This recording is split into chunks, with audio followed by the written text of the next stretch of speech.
Je vous propose une correction d'exercice 1 sur deux antalgiques, l'aspirine et l'ibuprofène. Il fallait déjà expliquer le sens des mots en gras, donc vous avez presque tous juste antalgique, hein, c'est un médicament qui permet de lutter contre les douleurs, quelle que soit leur origine et leur localisation. Antipyrétique, bah, la pyrotechnie, c'est l'art de produire des feux d'artifice. Pyro, c'est le dieu du feu. Donc antipyrétique, ça permet de lutter contre les fièvres. Alors ensuite, il fallait donner la formule semi-développée de l'acide acétylsalicylique. Donc ça c'est relativement simple, mais il y a quand même eu des erreurs. On constate qu'il y a du carbone, de l'hydrogène et de l'oxygène dans cette molécule. Attention, ce n'est pas la formule brute qui est demandée, mais la formule semi-développée, donc on doit faire apparaître les fonctions organiques de la molécule. Alors, je vais commencer par ce cycle-là à 6 carbones et qui comporte 1, 2, 3, 4 hydrogènes, donc C6H4, ce carbone étant relié à un acide carboxylique, COH. Donc, je peux l'écrire de cette matière-là, pardon. Et cet autre carbone est relié à une fonction ester, donc O, C,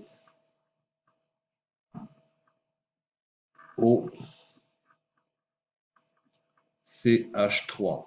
Donc voilà pour la formule semi-développée. On pouvait la développer un peu moins que ça. Entourer les groupes caractéristiques présents dans la molécule. Il y a également des erreurs. Ici, il s'agit du groupe carboxyle, c'est la fonction acide carboxylique. Ici, il s'agit de la deuxième fonction, la fonction ester. R, C, O, O, R'.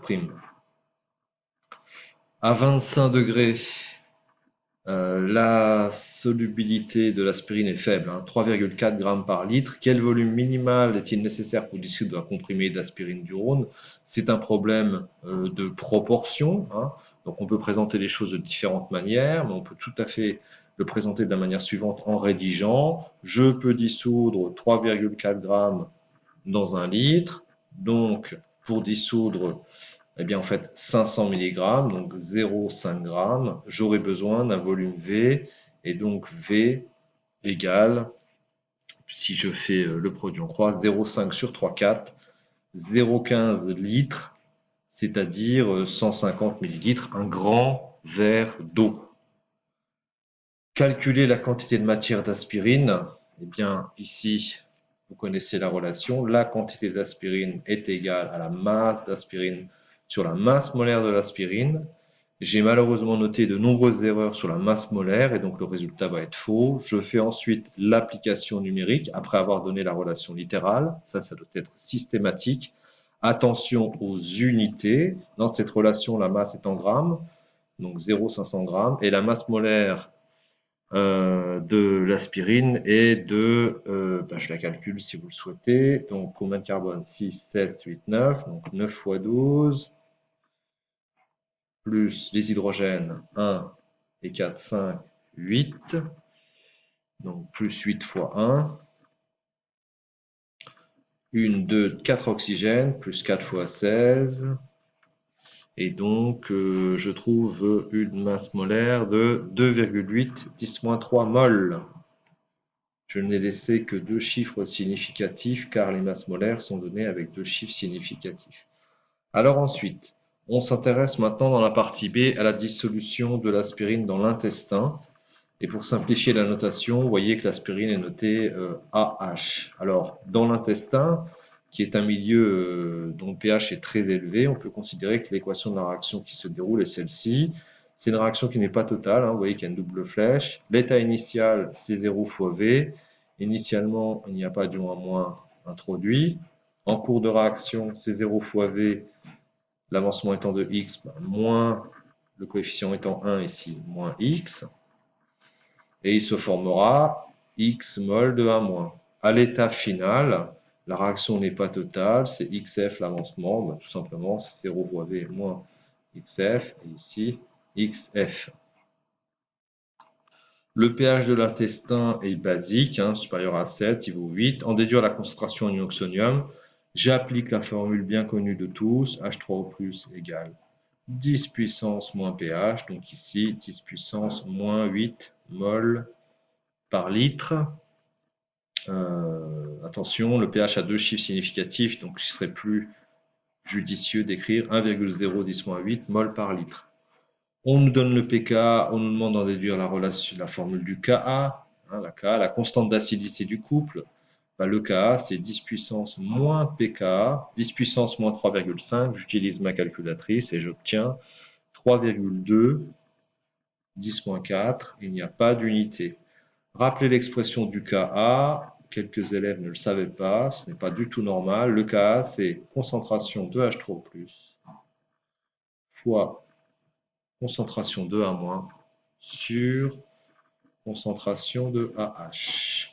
À l'aide des réponses précédentes, déterminer le rapport. Ce qu'on va déjà faire, c'est donc isoler A- sur AH. Pour cela, il faut que je divise les deux côtés de mon équation par H3O+. Donc Ka sur H3O+, vous voyez que c'est très simple, égale A- sur AH. Il faut bien lire les questions, c'est à l'aide des réponses précédentes. Je ne vais pas imaginer un autre système de résolution. Voilà, il suffit de remplacer le Ka par 3,2 10-4 et la concentration de H3O+ par 10-8. Et en fait, on trouve 3,2 10 puissance 4, c'est-à-dire 32 000. Eh ben effectivement, déduire que A- est essentiellement la forme de l'aspirine dans l'intestin. Regardez, A- est 32 000 fois égal à H. A- est 30 000 fois plus grand que H. Donc c'est effectivement l'aspirine dans l'intestin est essentiellement sous forme basique. Alors ensuite, l'aspirine est parfois vendue sous la forme de comprimés effervescents. On plonge dans l'eau, on a un gaz qui se forme, et donc on nous demande d'expliquer ceci. Sachant qu'on nous donne un couple acide-base, donc AH, on sait que c'est l'acide du couple, hein, et l'autre couple présent, c'est l'hydrogénocarbonate. Donc, quand vous allez plonger dans l'eau, les molécules d'aspirine présentes dans le comprimé vont pouvoir réagir en solution aqueuse avec les ions hydrogénocarbonate pour donner A- et CO2H2O. Donc l'équation en question, c'est AH plus HCO3- qui va donner, alors peut-être que la réaction n'est pas totale, donc je mets une double flèche, n'ayant pas plus d'informations, CO2,H2O plus A-. L'eau ici n'a que pour rôle de solvant, donc je pourrais mettre AQ partout.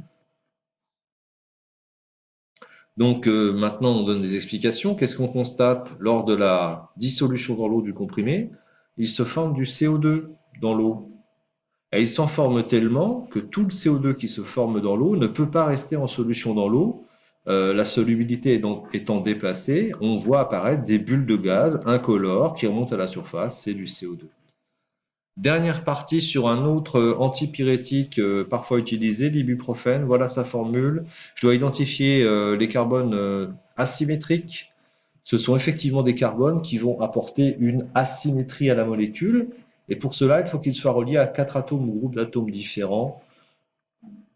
80% d'entre vous avaient juste. Il n'y a que ce carbone qui est asymétrique. Représenter les deux stéréoisomères sous la forme de représentation de Cram. J'ai déjà commencé le travail. Je réponds systématiquement de cette manière-là. Maintenant, je vais compléter. Donc, autour de ce carbone, nous avons CH3, CH3, CH3. Nous avons H, H, H. Nous avons COCH3, COCH3, COCH3. Et nous avons tout le reste de la molécule. Alors, il n'y a que du carbone et de l'hydrogène. On va compter ensemble. 1, 2, 3, 4, 5, 6, 7, 8, 9, 10. 10 carbones. Et les hydrogènes, 3, 4, 5, 6, 7, 8, 9, 10, 11, 12, 13. C'est 10H13. C'est 10H13. Maintenant, il faut nommer ces molécules en utilisant les règles CIP, hein, en identifiant le stéréisomère R et le stéréisomère S. Alors, je vous rappelle que pour cela, on attribue des chiffres. Le numéro 4 est l'hydrogène, puisque c'est lui qui a la masse molaire la plus faible. Ensuite, je n'ai que des carbones, mais ce carbone est lié à 3 hydrogènes. Celui-ci, c'est-à-dire celui-ci, il est lié à 2 carbones. Donc celui qui est lié à uniquement des hydrogènes va porter le numéro 3. Et alors les deux autres. Ce carbone est lié à 2 carbones, alors que ce carbone est lié à O et à C. Donc c'est lui qui aura le numéro le plus élevé. Je demande à chacun d'aller revoir le cours à ce sujet. Vous ne maîtrisez pas, tout le monde a faux en fait, hein. Ensuite, je dois placer mon œil dans l'axe CH. Donc je place mon œil ici et je regarde dans quel ordre je tourne pour compter de 1 à 3. J'ai fait le cercle en dessous, donc imaginez que vous avez votre œil qui est là. Qu'est-ce que je constate? Le 1, il est par là, le 3, il est euh, par là, et le 2 est là. Je tourne donc ici de cette manière-là. Si c'est un volant de véhicule, je tourne vers la gauche, c'est le S. L'autre est R, mais je vais vérifier quand même. Je place mon œil dans l'axe CH, donc mon œil il est vers le haut et légèrement vers l'arrière de ma feuille, et je place les numéros. Alors, qu'est-ce que je vois à ma gauche? Je vois le 1, à ma droite, je vois le 3, en haut, je vois le 2. Effectivement, c'est bien le R.